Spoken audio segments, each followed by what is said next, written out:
এবার তোমাদের কোমর ভাঙা হবে। ব্যাস, মারতে এসেছে, মরে নাই, নাম লাগায় দিল বিপ্লব, নাম লাগায় দিল স্বাধীনতা যুদ্ধ। আমেরিকাও তো একই কাজ করলো।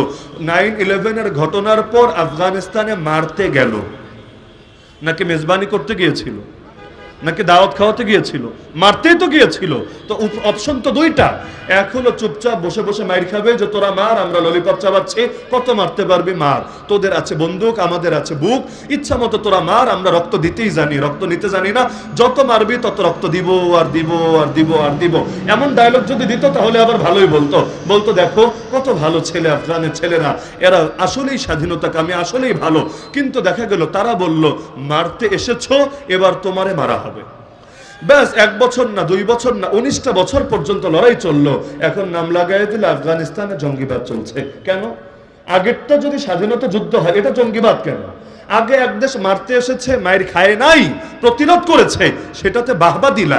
এখন তুমি মারতে গিয়েছো, মায়ের খায় নাই, উল্টা জবাব দিয়েছে, এখনো তো বাহবা দেওয়া দরকার ছিল।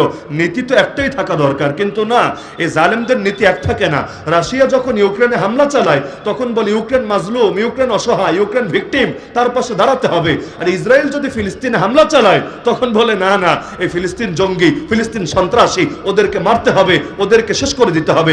আমি তো আজও মনে করি, আপনি দ্বিমত করতে পারেন, কিন্তু আমি মনে করি আজও যদি এই পশ্চিমারা, বিশেষ করে আমেরিকা যদি ঘোষণা দেয় ইসরায়েলের সঙ্গে আমাদের কোনো সাপোর্ট নাই, কোনো সহযোগিতা নাই, আমি বিশ্বাস করি আগামী 1 সপ্তাহের মধ্যে ফিলিস্তিন সংকটের সমাধান হয়ে যাবে। এই ইসরায়েল যা কিছু করছে, ওদেরকে পুরো দমে সাপোর্ট দিচ্ছে, শক্তি যোগাচ্ছে এই আমেরিকা এবং এই পশ্চিমারা। ওদের মদদেই পরিপুষ্ট হয়ে এরা আমাদের ভাইদের রক্তে জমিনকে রঞ্জিত করছে। তাহলে এক দেশে তুমি মাজলুমের পাশে দাঁড়াও, আর এক দেশে তুমি জালেমের পাশে দাঁড়াও, আসলে কাহিনীটা কি? তুমি কি চাও? সে কি চাও এটা বুঝতে বাকি থাকে না। দাজ্জালের যেমন এক চোখ, ওদেরও এক চোখ।